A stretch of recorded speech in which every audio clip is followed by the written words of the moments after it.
Dr. Sarah Chen wiped sweat from her forehead as she studied the strange readings on her scanner. The device kept beeping in ways she had never heard before. She was deep in the forests of northern Canada with her research team, looking for old artifacts buried in the ground.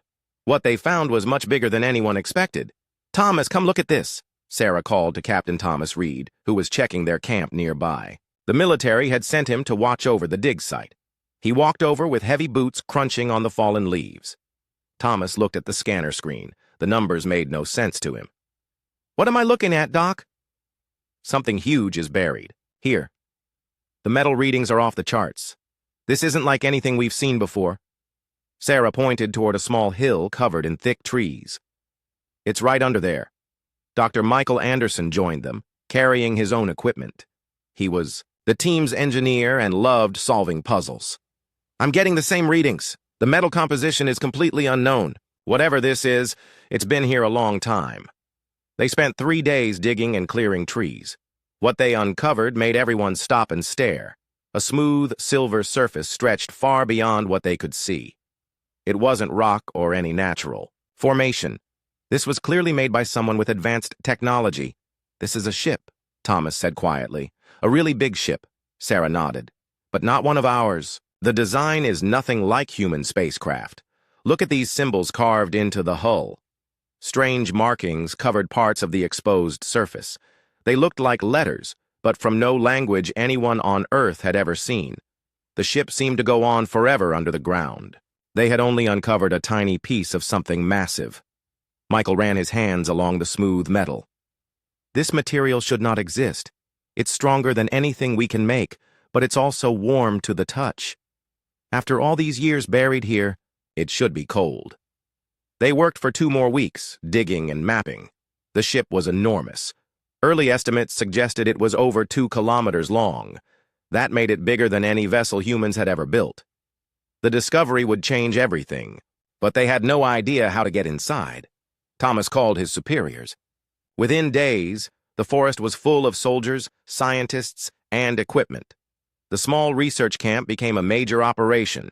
Everyone wanted to study the alien ship. Dr. Jessica Parker arrived with a team of language experts. She was excited about the strange symbols they had found. "These markings might be a form of writing. If we can understand them, we might learn who built this ship." Mark Stevens came with the military's best engineers. He immediately started looking for ways to open the ship. "There has to be an entrance somewhere. Ships are meant to be entered."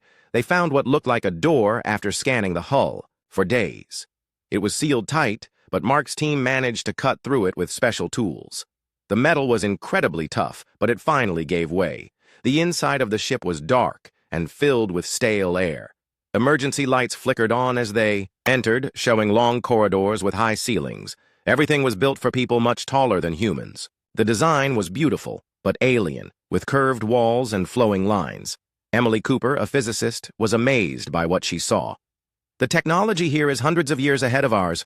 Look at these control panels. I don't recognize any of this." They explored carefully, mapping each room and corridor. The ship had clearly been abandoned in a hurry. Personal items were scattered around, and some doors were left open. It felt like the crew had run away from something terrible. In what looked like the main control room, they found something that changed everything. A tall figure was lying in a strange bed filled with glowing liquid. The person was alive but sleeping. She looked almost human, but different. Her ears were pointed like an elf from old stories. Her skin was pale, and her hair was silver white. Strange symbols glowed faintly on her forehead. She was wearing clothes made from materials that felt soft but strong. "Is she breathing?" Thomas asked, keeping his weapon ready. Sarah checked the monitors around the bed. "Yes, but barely. This looks like some kind of medical pod. She's been kept alive in here for a very long time." Michael studied the machine. "It's a stasis chamber. She's been sleeping, waiting for someone to wake her up." Dr. Wilson, the team's medical expert, examined the alien woman carefully. "Her vital signs are stable. She's healthy, just unconscious. The question is, should we wake her up?" Thomas was worried. "She might be dangerous. We don't know anything about her people or why they left this ship here." Sarah disagreed. "She might Be our only chance to understand what happened. This ship and everyone on it has been here for centuries. She's the only survivor. They debated for hours before deciding to try waking her up. Dr. Wilson worked with Michael to understand the stasis chamber controls. It took time, but they finally found what looked like a wake-up sequence. The glowing liquid slowly drained away. The alien woman's breathing became stronger. Her eyes opened slowly, revealing bright silver irises that seemed to shine with their own light. She looked around, the room with confusion and fear. She spoke in a musical language none of them understood. Jessica quickly started recording everything, hoping to find patterns in the sounds. Sarah stepped forward slowly, her hands raised to show she meant no harm. "Hello, my name is Sarah. We're friends. You're safe." The alien woman looked at Sarah, with intelligence in her strange eyes. She pointed to herself and spoke a single word that sounded like Zarathel. Thomas kept his distance but tried to appear friendly. "Zarathel, is that your name?" She nodded and pointed around the ship. Then she made gestures that clearly showed sadness and loss. Something terrible had happened to her people. Jessica worked quickly with her translation computers. After several hours, they managed basic communication. Zarathel could learn human. Words very fast, much faster than any human could learn languages. "My people," Zarathel said in broken English. "Gone. All gone. Ship broken. We run." "Run from what?" Sarah asked gently. Zarathel's face showed pure terror. She pointed toward the ceiling, toward space. "Dark ones come. Kill everything. Take worlds. We escape, but ship hurt. Hide here." Thomas felt his blood go cold. "Something was chasing you? Something dangerous?" Zarathel nodded. "They find Earth soon. You not ready. Need help. Need ship fixed." The room went quiet. Everyone realized that Earth might be in terrible danger from whatever had destroyed Zarathel's people. This abandoned ship might be humanity's only hope for survival. 3 weeks after waking Zarathel, the research site had grown into a massive operation. The government moved the USS Prometheus, an old aircraft carrier, to serve as their main base. Scientists and military personnel worked around the clock to understand the alien technology and the threat Zarathel had warned them about. Dr. Jessica Parker spent most of her time with Zarathel, helping her learn English while learning about her people. The alien woman was incredibly smart and picked up human language faster than anyone thought possible. In return, she taught Jessica basic words in her own language, Vael-Tharan. "Your people called themselves Vael-Tharans?" Jessica asked during one of their daily sessions.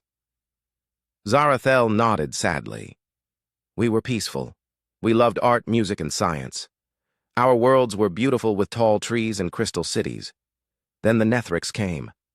Mark Stevens worked with a team of engineers trying to understand the ship's systems.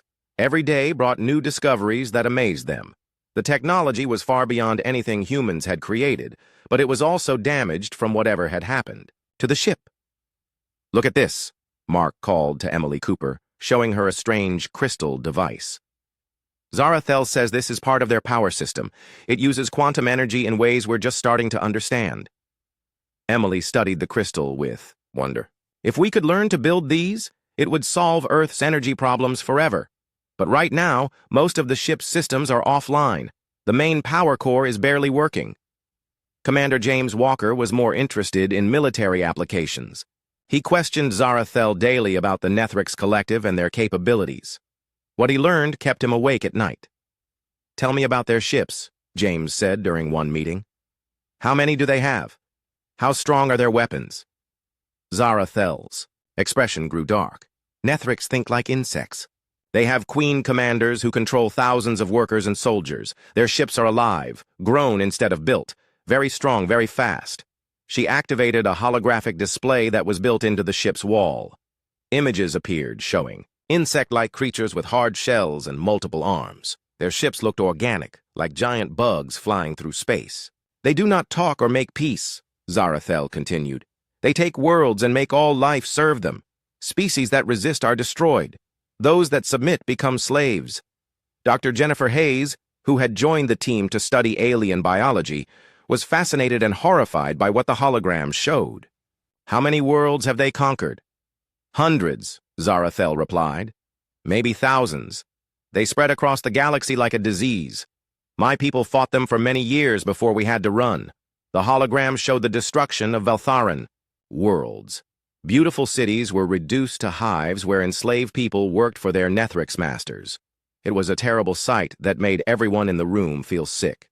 Thomas Reed studied the military records Zarathel showed them. "How did they defeat your people? The Veltharans seem to have had advanced technology." "We were not warriors," Zarathel explained. "We preferred peace and learning. The Nethrix live only for conquest. When they attacked, we were not ready for their cruelty and numbers." Mark was examining the ship's weapon systems with growing excitement. "But this ship has incredible firepower. These quantum torpedo launchers could destroy entire fleets." Zarathel shook her head. "Ship damaged in final battle. Quantum core unstable. Too dangerous to use weapons at full power. That is why we had to abandon ship and hide." As weeks passed, Zarathel's English improved greatly. She began sharing more detailed information about Veltharan technology and culture. The scientists learned that her people had abilities that seemed almost magical to humans. "We can sense energy and life around us," Zarathel explained to Sarah during one of their conversations. "It helps us work with our technology. Your minds are different, but strong in ways we are not." Sarah was curious about this. "What do you mean our minds are different?" "Humans think in chaos," Zarathel said, but she seemed to mean it as a compliment. "Veltharans think in patterns. Nethrix think as one mind. But humans, each mind is separate and wild. Very hard to predict." Dr. Wilson had been studying Zarathel's biology and was amazed by what he found. "Her cellular structure is similar to humans but more efficient. She heals faster, lives longer, and her brain shows activity in areas we don't fully understand." Meanwhile, Emily was making progress understanding the ship's quantum core. "It's incredible technology, but Zarathel is right about it being unstable. One wrong move and it could explode with the force of a nuclear bomb." Mark was frustrated by the damaged systems. "We need to fix this ship if we're going to have any chance against the Nethrix. But their technology is so far ahead of ours." Zarathel offered to help. "I am engineer, like you. I can teach you to work with our systems. But learning takes time, and time we may not have." James had been monitoring space with Earth's most powerful telescopes. What he found confirmed everyone's worst fears. "We're detecting unusual objects at the edge of our solar system. They're too far away to see clearly, but they're moving in patterns that suggest intelligent control." Zarathel looked at the telescope data, and her face went pale. "Scout ships! The Nethrix have found Earth! The main fleet will follow soon." The room erupted in worried voices. Sarah asked the question everyone was thinking. "How long do we have?" "Nethrix. Scouts will study your world for many months before reporting back," Zarathel said. "Then the fleet will come. Maybe 1 year, maybe less." Thomas immediately contacted his superiors. Within hours, representatives from every major government on Earth were being briefed about the situation. The news caused panic in some places and determination in others. President Anderson addressed the world 3 days later. "We face a threat unlike anything in human history, but we also have an opportunity. We have alien technology and an ally who understands our enemy. We will not surrender our world without a fight." The United Earth Defense Initiative was formed with Mark Stevens as Chief Technology Officer and James Walker as Military Coordinator. Their job was to prepare Earth's defenses using whatever they could learn from the Veltharan ship. Zarathel worked tirelessly with the human teams. She taught them about quantum energy, shield technology, and advanced materials. The humans surprised her with their ability to adapt and improve on Veltharan designs. "Your people learn very fast," she told Sarah one evening as they watched the sunset from the ship's deck. "Veltharan spent centuries developing our technology. Humans understand it in months." Sarah smiled. "We're good at taking things apart and putting them back together differently. It's one of our best skills." "You will need that skill," Zarathel said seriously. "The Nethrix have fought many species. They know how to counter most weapons and tactics, but they have never fought humans before. Emily made a breakthrough with the quantum core after weeks of study. I think I know how to stabilize it temporarily. We could use the ship's weapons, but only for a short time before the core overloads. Mark was excited by this news. How much firepower are we talking about? Zarathel considered the question. Enough to destroy a small Nethrix fleet, but if main armada comes, this ship alone will not be enough. James had been thinking about Earth's military resources. What if we could build more ships using this technology? Or at least upgrade our existing weapons? Possible, Zarathel agreed. But building new quantum cores is very difficult.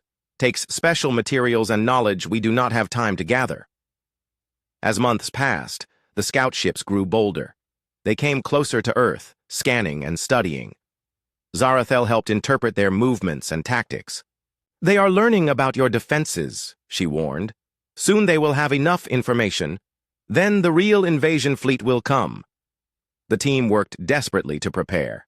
They repaired what they could of the Vialtheron ship and began training. Human pilots to use alien fighter craft found in the ship's hangar bays. Captain Brian Foster was one of the test pilots. These ships respond to thought as much as touch, he reported after his first flight. It's like they're alive. Zarathel nodded. Veltharan technology works best with minds that can sense energy. Some humans have this gift naturally. Anna Reynolds, who worked on systems integration, was one of those humans. She could interface with Vialtharan computers in ways that amazed everyone, including Zarathel. Your species has more potential than you know, Zarathel told the assembled team. The Nethrix fear unpredictable enemies. You are the most unpredictable species I have ever met. Thomas hoped she was right. As reports came in of more scout ships arriving, he knew they would need every advantage they could get. The fate of Earth would soon depend on how well humans could master alien technology and face an enemy that had conquered hundreds of worlds. Admiral David Mills stood on the observation deck of the orbital construction platform, watching thousands of workers modify the massive Veltharan ship. 6 months had passed since the discovery, and the vessel now hung in space surrounded by scaffolding and construction equipment. The project to convert it into humanity's ultimate weapon had begun. Progress report, David said to Anna Reynolds, who had become the Chief Systems Integration Officer. Her natural ability to interface with Veltharan technology made her invaluable to the project. Anna consulted her tablet, which now displayed both human and alien symbols. The hull repairs are 60% complete. We've successfully integrated human weapons systems into the existing Veltharan framework. The quantum torpedo arrays are operational, but we're still working on stabilizing the targeting systems. Zarathel floated nearby in the zero-gravity, moving gracefully as she supervised the installation of new control interfaces. Over the months, she had become more than just an advisor. She was now part of the team, working alongside humans to prepare for the coming war. The ship feels different now, Zarathel said, placing her hand on a newly installed human computer terminal. It is becoming something new, part Veltharan, part human. Perhaps that is what we need to defeat the Nethrix. Dr. Jennifer Hayes had been studying captured materials from Nethrix scout ships that human forces had managed to shoot down. What she learned was both fascinating and terrifying. Their biology is unlike anything on Earth, Jennifer explained to the assembled team. They're true hive creatures. Individual Nethrix have limited intelligence, but when connected to their queen commanders, they become incredibly smart and coordinated. Mark Stevens was working on integrating human manufacturing techniques with Veltharan technology. We've managed to produce hybrid weapons that combine our explosive power with their energy efficiency. The new missile systems pack 3 times the punch of our old weapons. The most exciting discovery came when they found another stasis chamber deep in the ship's medical bay. Inside was another Vialtharan, this one a warrior named Kethara. Unlike Zarathel, who was an engineer, Kethara had been a soldier before the evacuation. More of my people survived, Zarathel said with tears in her silver eyes when Kethara awakened. The 2 aliens spoke rapidly in their musical language, sharing news and grief for their lost civilization. Kethara was taller than Zarathel and carried herself like a fighter. Scars marked her pale skin, evidence of battles fought against the Nethrix Collective. When she learned about the human plans to convert the ship into a weapon, she volunteered immediately to help. Humans have warrior spirit, Kethara said in halting English. Good. Narix respect only strength. You must be stronger than them. Captain Brian Foster had been training with a squadron of pilots to fly the hybrid fighter craft that Mark's team had developed. These small ships combined Valtharan's shields and speed with human weapons and tactics. The ships are incredible, Brian reported after a training mission. But they're also dangerous. The quantum engines are powerful, but if something goes wrong, the whole fighter could explode. Cathara worked with the human pilots, teaching them Valtharan combat techniques. Your people fly like you think, she told them. Chaotic but clever. Nethrix will not expect this. Use surprise as weapon. Emily Cooper had made significant progress stabilizing the ship's quantum core. Working with Zarathel, she developed a way to channel the unstable energy into controllable bursts of incredible power. We can create quantum torpedoes that will tear through Nethrix shields like paper, Emily explained excitedly. But each shot drains enormous amounts of power. We'll only get a few chances to use them. The conversion project required materials and expertise from all over Earth. Scientists from every nation contributed to the effort. Dr. Wilson set up medical facilities that could treat both human and Valtharan injuries, learning alien medicine from Zarathel's databases. Their healing technology is remarkable, Wilson said as he studied Valtharan medical scanners. They can repair injuries that would be fatal to humans. If we can adapt this technology, it could revolutionize medicine on Earth. Thomas Reed, now promoted to colonel, oversaw the military aspects of the conversion. He worked closely with Cathara to understand Nethrix tactics and weaknesses. They fight like insects, Cathara explained. Swarm attacks, overwhelming numbers, perfect coordination. But they do not adapt quickly to new situations. If you can confuse them, you can win. The ship's weapon systems were the most challenging part of the conversion. The original Valtharan weapons were designed for defensive battles, not the aggressive assault humanity was planning.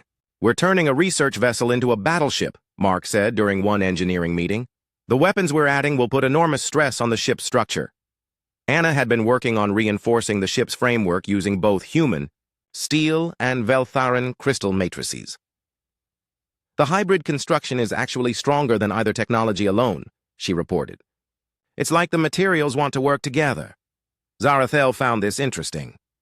Valtharan technology responds to the user's intent. Human determination and Valtharan engineering create something new, something the Nethrix have never seen. The most dramatic modification was the installation of a massive quantum cannon that ran along the ship's spine. This weapon could channel the full power of the quantum core into a single devastating blast. It's a one-shot weapon, Emily warned. After firing, the core will need days to recharge, but the beam will cut through anything the Nethrix can build.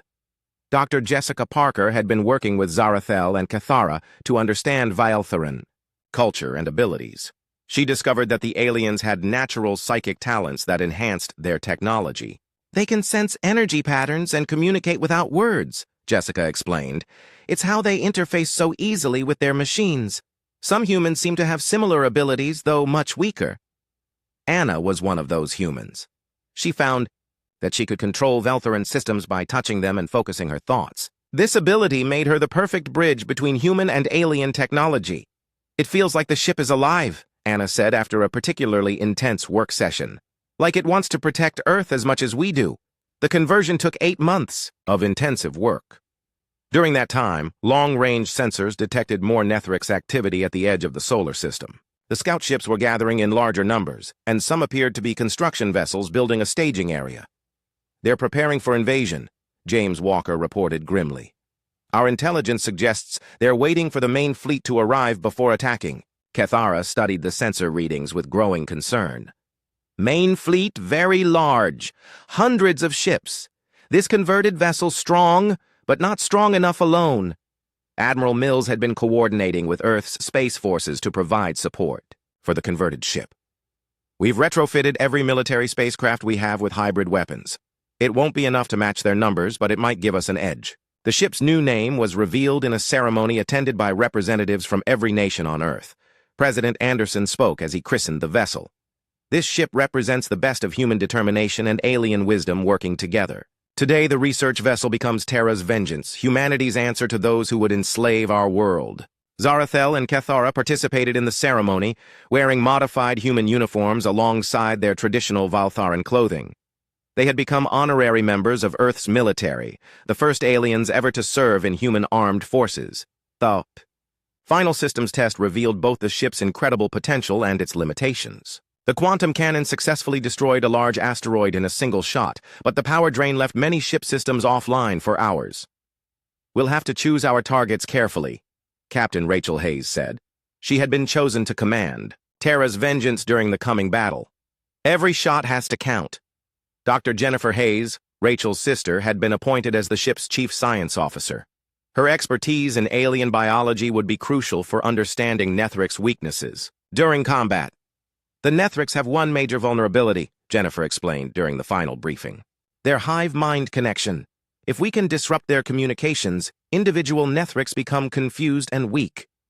Commander Robert Nash, the ship's tactical officer, had developed new strategies that combined human unpredictability with Valtharan precision. "We'll hit them hard and fast, then change tactics before they can adapt." As Terra's vengeance prepared for its first real battle, the crew felt a mixture of fear and determination. They knew they were humanity's best hope against an enemy that had conquered countless worlds. "The Nethrix think they know how to defeat any enemy," Zarathel said during the final crew meeting. "But they have never fought humans and Veltharans, working as one. Together, we are something new. Something they cannot predict." The ship's launch was scheduled for the following week. Long-range sensors had detected massive energy signatures approaching from deep space. The Nethrix main fleet was finally coming to Earth, and Terra's vengeance would be there to meet them. Captain Rachel Hayes stood on the bridge of Terra's vengeance as the massive ship moved through space toward the outer solar system. The converted Valtharan vessel had been humanity's home for the past 2 months as they prepared for this moment. Now, with Nethrix advanced scouts detected near Jupiter, the time for preparation was over. "Contact bearing 27 Mark IV, Commander Robert Nash reported from his tactical station. "Multiple ships, insectoid configuration. They match the profiles Kethara showed us." On the main view screen, the Nethrix vessels appeared like metallic beetles against the starfield. Their ships were organic-looking, with curved hulls that seemed to pulse with internal life. Even from a distance, they looked menacing and alien. Zarathel stood beside Rachel at the command station, her silver eyes focused on the enemy ships. 12 vessels in the advance group," she said quietly. "Scouts and light cruisers. They are testing your defenses." Kethara was at the weapons control station, working alongside human gunners. Her warrior training had proved invaluable in understanding Nethrix battle tactics. "They will attack in waves," she warned. "First the small ships, then larger ones, when they learn your capabilities." Dr. Jennifer Hayes monitored the biological sensors from her science station. "I'm detecting thousands of life signs on each ship. The crew sizes are enormous compared to our vessels." Anna Reynolds had her hands placed on the Valtharan interface panels, using her unique ability to coordinate the ship's hybrid systems. "All weapons show ready status. Quantum torpedo tubes are loaded and targeting systems are online." The distance between the two forces closed steadily. Terra's vengeance was supported by a fleet of modified human warships, but even together they were outnumbered 3-1. The human vessels had been upgraded with Valtharan shields and weapons. But they were still much smaller than the alien ships. "Enemy ships are changing formation," Nash reported. "They're spreading out, trying to surround us." Rachel had studied Nethrix tactics for months. "They want to swarm us from all directions, standard hive behavior, but we're not going to play by their rules." She opened a channel to the human fleet. "All ships, execute pattern Delta. We're going to hit them hard and fast, then break off before they can coordinate a response." Captain Brian Foster led the fighter squadron in modified Veltharan craft. His voice crackled over the comm system. "Fighters are ready, Captain. These hybrid ships are faster than anything the Nethrix have seen before." The first shots came from the Nethrix vessels. Streams of plasma fire and particle beams lanced through space toward the human fleet. The weapons were powerful, but the upgraded shields held against the initial barrage. "Return fire," Rachel ordered. "All weapons, full spread." Terra's vengeance erupted with light as its hybrid weapon systems engaged. Quantum torpedoes streaked toward the enemy ships while pulse cannons added their firepower to the attack. The first Nethrix vessel to be hit simply vaporized, destroyed completely by the concentrated fire. Direct hit, Nash reported with satisfaction. That got their attention. The Nethrix formation began to change as the surviving ships tried to adapt to the unexpected firepower. But the human fleet was already moving, using tactics that Cathara had taught them. They are confused, the Veiltheran warrior observed. Nethrix expect enemies to fight in formations like they do. Your ships move like individual hunters. Brian's fighter squadron darted between the larger ships, targeting engines and weapons systems with precision strikes. The small craft were too fast for the Nethrix to track effectively. These ships fly like dreams, Brian reported as he destroyed a Nethrix gun turret. The Veiltheran technology responds to thought as much as control inputs. But the Nethrix were learning. After the initial surprise, they began to coordinate their attacks more effectively. Swarms of smaller craft launched from the main ships, filling space with angry metal insects. Enemy fighters incoming, Nash warned. Hundreds of them. The space around Terra's vengeance erupted into chaos as human and Nethrix fighters engaged in deadly combat. The hybrid human ships were faster and more maneuverable, but the Nethrix had overwhelming numbers. Silwyn, a young Veiltheran navigator, who had been awakened from another stasis pod, used her psychic abilities to coordinate the defense. I can sense their attack patterns, she told Anna. They think as one mind. If we can break their connection, they will be lost. Anna relayed this information to Dr. Jennifer Hayes. Can we jam their communication somehow? Jennifer had been studying Nethrix biology for months. Their communication is partly psychic, partly technological, but if we could disrupt the technological part, it might work. Emily Cooper, working at the engineering station, had an idea. The quantum field generators create electromagnetic interference. If we modulate the frequency, we might be able to jam their signals. Do it, Rachel ordered as Terra's vengeance shuddered under enemy fire. The ship's quantum generators began producing waves of interference that washed over the battlefield. Almost immediately, the Nethrix fighters began flying erratically, their perfect coordination broken. It's working, Brian reported excitedly. The enemy fighters are confused. They're crashing into each other. But the celebration was short-lived. The larger Nethrix ships began adapting their communications, and their coordination slowly returned. Worse, long-range sensors detected more ships approaching. The main advance fleet is coming, Zarathel announced grimly. 24 heavy, cruisers and support vessels. We cannot fight so many ships. Rachel made a quick decision. All ships, begin fighting withdrawal. We've bloodied their nose. Now we need to survive to fight another day. The human fleet began a coordinated retreat, but the Nethrix pursued them aggressively. The running battle continued for hours as both sides traded long-range fire. During the retreat, Terra's vengeance encountered something unexpected. One of the Nethrix ships was broadcasting a surrender signal, its weapons powered down and shields lowered. That's not normal Nethrix behavior, Cathara said with surprise. They do not surrender. They fight until death. Dr. Wilson, monitoring the communication channels, detected something unusual. I'm receiving a transmission on a Veiltheran frequency. Someone on that ship is trying to contact us. The transmission came through clearly. A Nethrix voice spoke in broken Veiltheran, then switched to English. Human ships, please respond. I am Thexrimor. I seek asylum from the collective. Rachel was suspicious. It could be a trap. But Zarathel was intrigued. Nethrix do not lie. Well, their hive mind makes deception difficult. This one sounds genuine. After much debate, they agreed to bring the surrendering Nethrix aboard under heavy guard. Thexrimor turned out to be a scientist who had been forced to serve the collective after his homeworld was conquered. I have studied human transmissions. For months, Thexrimor explained through a translator device. Your species shows potential that the collective fears. I wish to help you survive what is coming. The defector brought valuable intelligence about Nethrix fleet movements and TIL plans. The main armada is vast, he warned. Over 300 vessels, including planet-killer ships that can destroy whole worlds. Dr. Jennifer Hayes was fascinated by having a live Nethrix to study. His biology is different from the others, more individualistic. Perhaps some Nethrix can break free from the hive mind under the right conditions. Thexrimor confirmed this. When isolated from Queen commanders, some Nethrix remember who they were before assimilation. I am one of the lucky few. The intelligence he provided was sobering. The main Nethrix fleet was not just coming to conquer Earth. They planned to use it as a base for expanding into this entire region of the galaxy. Your solar system has resources they need, Thexrimor explained.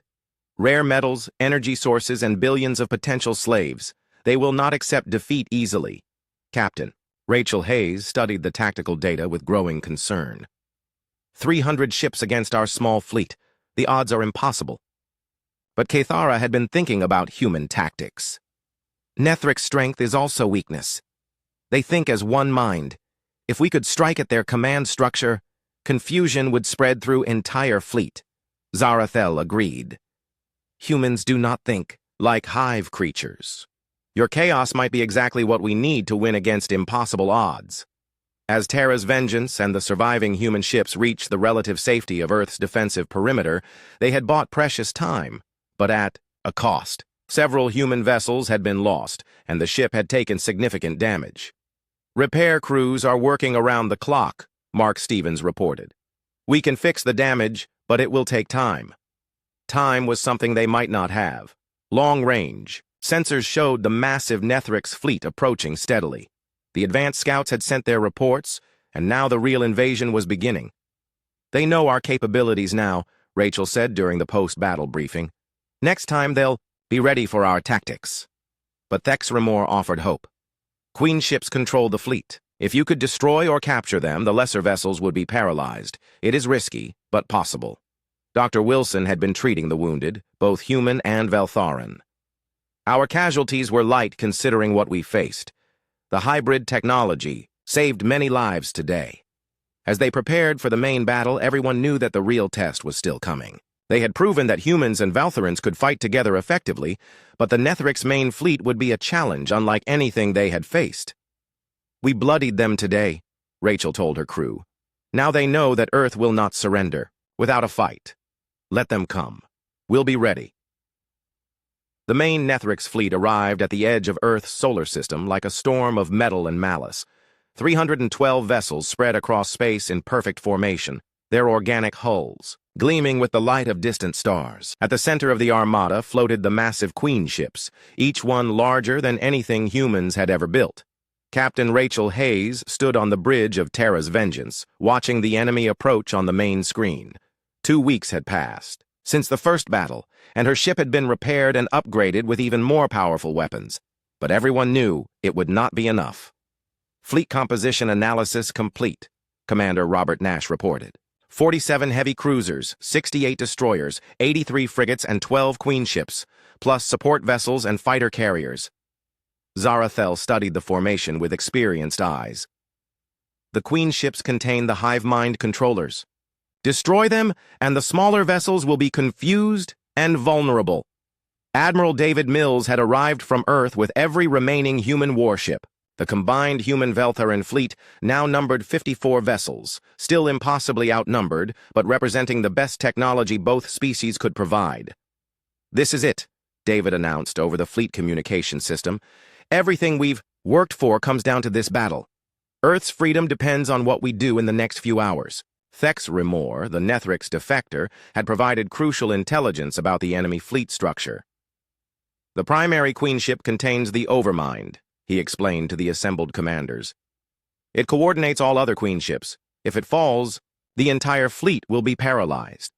Dr. Jennifer Hayes had been working with Thexrimor to understand Nethrix weaknesses. Their psychic communication network is their greatest strength and their fatal flaw. Disrupt it completely, and individual Nethrix become helpless. Emily Cooper had made modifications to Terra's Vengeance that would allow for one final desperate gambit. We can overload the quantum core and create a psychic pulse that will reach across the entire star system, but the ship won't survive. The explosion. Cathara volunteered immediately for what everyone knew would be a suicide mission. Veltharan honor demands we sacrifice ourselves to save others. I will pilot the ship into the heart of their fleet. But Zarathel had a different plan. There is another way. If we can get close enough to the Overmind, I can link with it directly. My psychic abilities might be able to overload their entire network without destroying our ship. Anna Reynolds, whose connection to Valtharan technology had grown stronger over the months, supported this idea. I can feel the ship's systems responding to our combined will. With all of us working together, we might be able to channel enough power. The battle began when the Nethrix fleet reached Mars orbit. Their advance forces moved to surround the human defensive positions, while the Queen ships remained safely in the rear, protected by layers of escort vessels.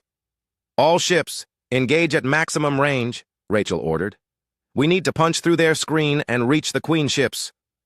Terra's Vengeance led the charge, its hybrid weapons blazing as it carved through the enemy formation. The modified human ships followed, their Valtharan shields holding against the concentrated fire of hundreds of Nethrix vessels. Captain Brian Foster's fighter squadron had been reinforced with Valtharan pilots awakened from stasis pods found deeper in the ship. The mixed squadron fought with a coordination that amazed both species. Human unpredictability combined with Valtharan precision, Silwyn observed as she coordinated the fighter attacks. The Nethrix cannot adapt to our tactics fast enough, but the enemy's numbers were overwhelming. For every Nethrix ship destroyed, 2 more took its place. The human fleet was being slowly surrounded and cut off from retreat. We're losing too many ships, Nash reported as another human cruiser exploded under concentrated fire. We need to reach those Queen ships soon or this will be over. Dr. Wilson was treating wounded crew members in the medical bay when he made an important discovery. The Valtharan healing technology is responding to human determination in ways we never expected. Injured crew members are recovering much faster than normal. Mark Stevens, coordinating the ship's repairs during battle, noticed something similar. Our hybrid systems are operating beyond their design parameters. It's like the ship wants to fight as much as we do.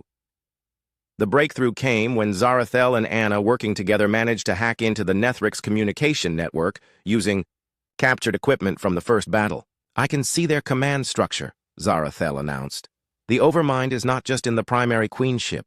It exists in the network itself. Then we don't need to destroy the ships, Anna realized. We need to corrupt the network from inside. Emily quickly reconfigured the ship's quantum generators to produce a specific frequency that would resonate with Nethrix psychic communications. This should amplify Zarathel's natural abilities 1,000-fold. The plan required Terra's Vengeance to penetrate deep into the enemy formation, protected only by the remaining human ships. It was incredibly dangerous, but it was their only chance. All ships, Formation Alpha 7, Rachel broadcast to the fleet. We're going in. The desperate charge began with Terra's Vengeance at the center of a wedge formation. Human ships sacrificed themselves to clear a path through the Nethrix defenders, their crews knowing that Earth's survival depended on getting the converted ship to its target. Quantum field generators at maximum output, Emily reported as the ship shuddered under enemy fire. Zarathel, you're connected to the network. Zarathel placed her hands on the primary interface, her silver eyes glowing as she linked her mind to the ship's systems. Through the quantum field, she could sense the vast Nethrix hive mind surrounding them. I can feel them, she whispered. So many minds, all connected, all controlled. But there are cracks in their unity, individuals fighting to break free. Anna joined her at the interface, lending her strength to Zarathel's efforts. Other crew members gathered around them, human and Valtharan, working together to focus their combined will. The effect was immediate and devastating. Across the Nethrix fleet, individual ships began behaving erratically as their connection to the hive mind wavered. Some vessels collided with each other, while others simply stopped moving. It's working, Nash reported with amazement. Their fleet coordination is breaking down. But the effort was taking a terrible toll on Zarathel. Her life force was being drained to power the psychic assault on the Nethrix network. Cannot maintain connection much longer, she gasped. Thex Remor, monitoring the enemy communications, provided encouragement. The Overmind is weakening. Individual Nethrix ships are beginning to surrender or flee. You are winning. The climax came when Zarathel managed to touch the core of the Overmind itself.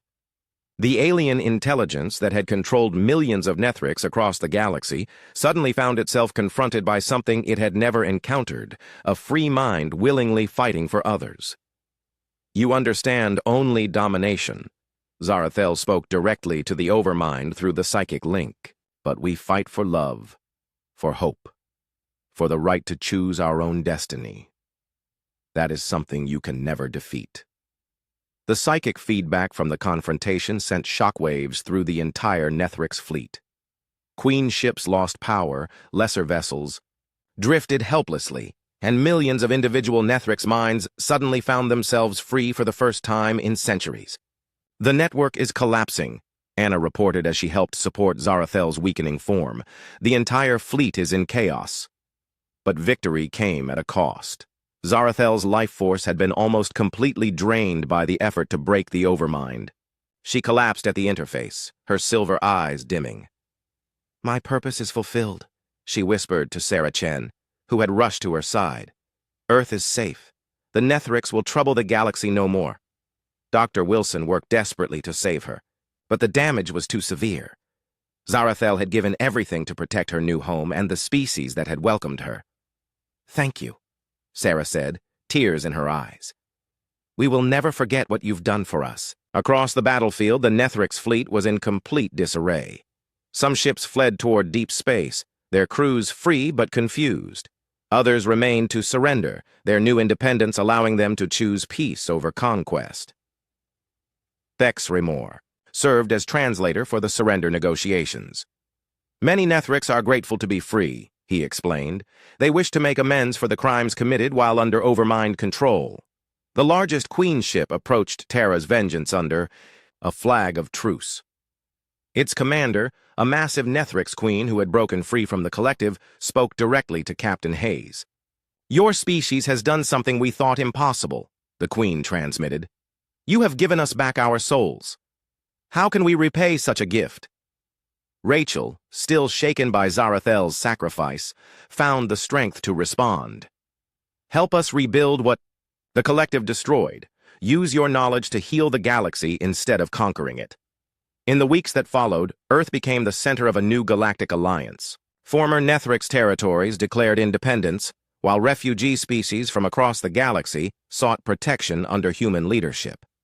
Admiral Mills established the Galactic Liberation Fleet with Terra's Vengeance as its flagship. The ship had become more than a weapon.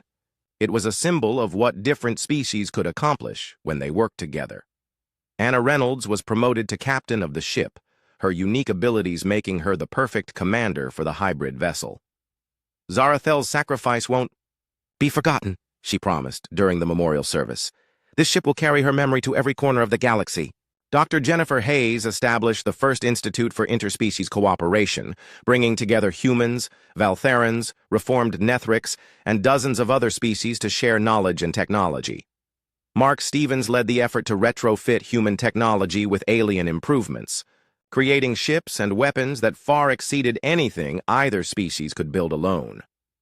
Brian Foster commanded a new type of mixed squadron where pilots from different worlds flew together, their diverse thinking styles making them nearly unbeatable in combat. Thex Remor became Earth's first alien ambassador, helping forge alliances with species across the galaxy who had suffered under Nethrix rule. The solar system was transformed into a beacon of hope for the galaxy. Refugee ships arrived daily, bringing stories of liberation and requests for help in rebuilding shattered worlds. But perhaps the greatest change was in humanity itself. Contact with alien species had awakened abilities that humans never knew they possessed. More people developed Anna's talent for interfacing with alien technology, while others showed psychic abilities similar to the Valtherans. "We're evolving," Sarah Chen observed during one of her research reports. "Contact with alien minds is changing us in ways we're only beginning to understand." The galaxy began to heal. Former Nethrix worlds were liberated and allowed to govern themselves. Trade routes reopened, connecting civilizations that had been isolated for centuries. Terra's Vengeance patrolled the space lanes, not as a conqueror, but as a protector. Its hybrid technology and mixed crew made it the most powerful ship in the galaxy, but its true strength lay in what it represented: hope for a future where different species could work together as equals. In the ship's memorial hall, a hologram of Zarathel stood beside monuments to all who had died in the Liberation War. Her words were carved in both human and Vieltharan script. True strength comes not from weapons or technology, but from the willingness to sacrifice for others. Earth had been transformed from an isolated world into the heart of galactic civilization. And it all began with the discovery of an abandoned ship and the courage to turn a tool of war into an instrument of liberation.